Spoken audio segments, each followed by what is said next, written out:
Depois falou o Senhor a Moisés, dizendo: Esta será a lei do leproso no dia da sua purificação, será levado ao sacerdote.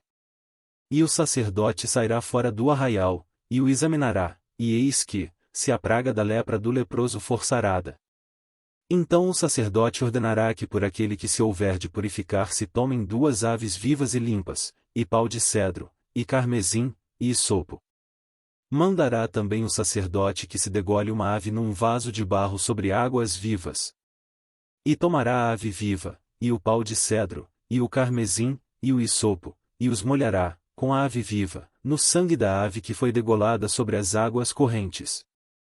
E sobre aquele que há de purificar-se da lepra espargirá 7 vezes, então o declarará por limpo, e soltará a ave viva sobre a face do campo. E aquele que tem de purificar-se lavará as suas vestes, e rapará todo o seu pelo, e se lavará com água, assim será limpo, e depois entrará no arraial, porém, ficará fora da sua tenda por 7 dias.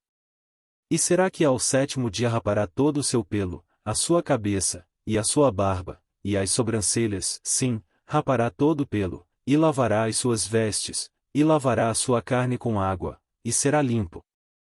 E ao 8º dia tomará 2 cordeiros sem defeito, e uma cordeira sem defeito, de 1 ano, e 3 dízimas de flor de farinha para oferta de alimentos, amassada com azeite, e 1 log de azeite. E o sacerdote que faz a purificação apresentará ao homem que houver de purificar-se, com aquelas coisas, perante o Senhor, à porta da tenda da congregação. E o sacerdote tomará 1 dos cordeiros, e o oferecerá por expiação da culpa, e o log de azeite, e os oferecerá por oferta movida perante o Senhor. Então degolará o cordeiro no lugar em que se degola a oferta da expiação do pecado e o holocausto, no lugar santo, porque quer a oferta da expiação da culpa como a da expiação do pecado é para o sacerdote, coisa santíssima é. E o sacerdote tomará do sangue da expiação da culpa, e o porá sobre a ponta da orelha direita daquele que tem de purificar-se sobre o dedo polegar da sua mão direita, e no dedo polegar do seu pé direito. Também o sacerdote tomará do log de azeite, e o derramará na palma da sua própria mão esquerda. Então o sacerdote molhará o seu dedo direito no azeite que está na sua mão esquerda, e daquele azeite com o seu dedo espargirá 7 vezes perante o Senhor. E o restante do azeite, que está na sua mão, o sacerdote porá sobre a ponta da orelha direita daquele que tem de purificar-se, e sobre o dedo polegar da sua mão direita, e sobre o dedo polegar do seu pé direito, em cima do sangue da expiação da culpa. E o restante do azeite que está na mão do sacerdote, o porá sobre a cabeça daquele que tem de purificar-se, assim o sacerdote fará expiação por ele perante o Senhor. Também o sacerdote fará a expiação do pecado, e fará expiação por aquele que tem de purificar-se da sua imundícia, e depois degolará o holocausto.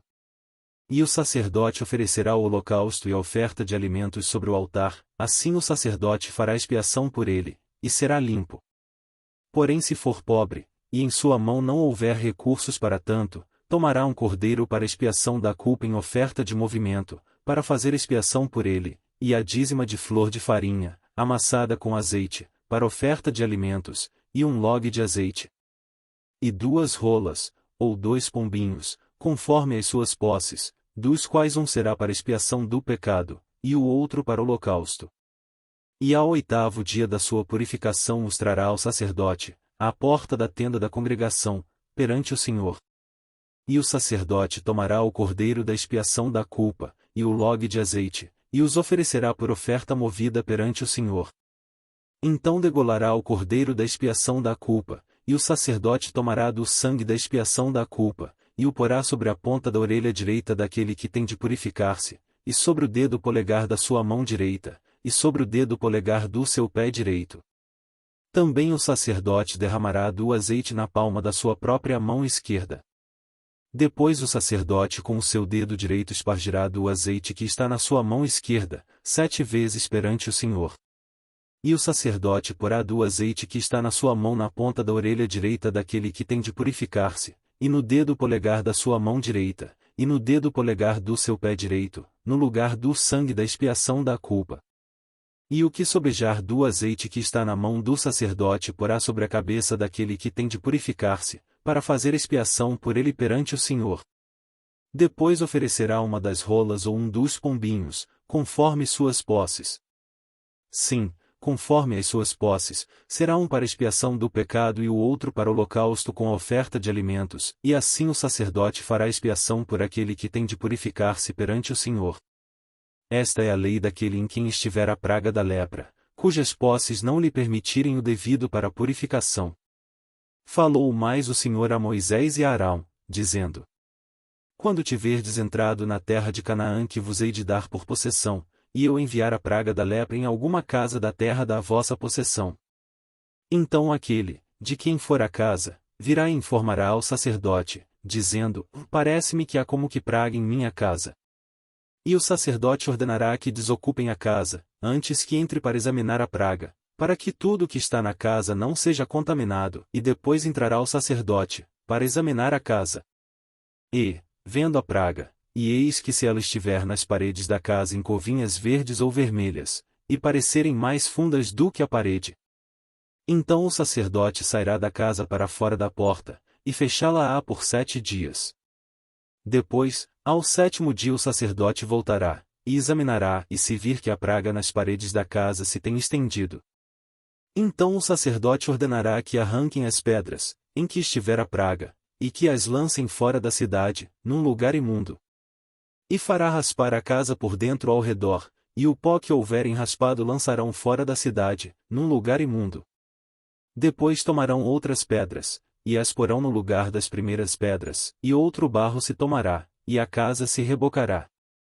Porém, se a praga tornar a brotar na casa, depois de arrancadas as pedras e raspada a casa, e de novo rebocada, então o sacerdote entrará e examinará, se a praga na casa se tem estendido, lepra roedora há na casa, imunda está.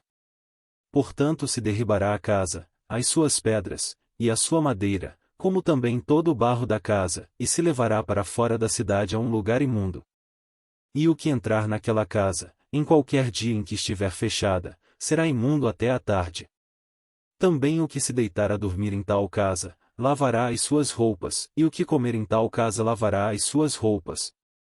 Porém, tornando o sacerdote a entrar na casa e examinando-a, se a praga não se tem estendido, depois que a casa foi rebocada, o sacerdote a declarará por limpa, porque a praga está curada. Depois tomará, para espiar a casa, 2 aves, e pau de cedro, e carmesim e hisopo. E degolará uma ave num vaso de barro sobre águas correntes. Então tomará pau de cedro, e o hisopo, e o carmesim, e a ave viva, e os molhará no sangue da ave degolada e nas águas correntes, e espargirá a casa 7 vezes. Assim espiará aquela casa com o sangue da ave, e com as águas correntes, e com a ave viva, e com o pau de cedro, e com o hisopo, e com o carmesim. Então soltará a ave viva para fora da cidade, sobre a face do campo, assim fará expiação pela casa, e será limpa.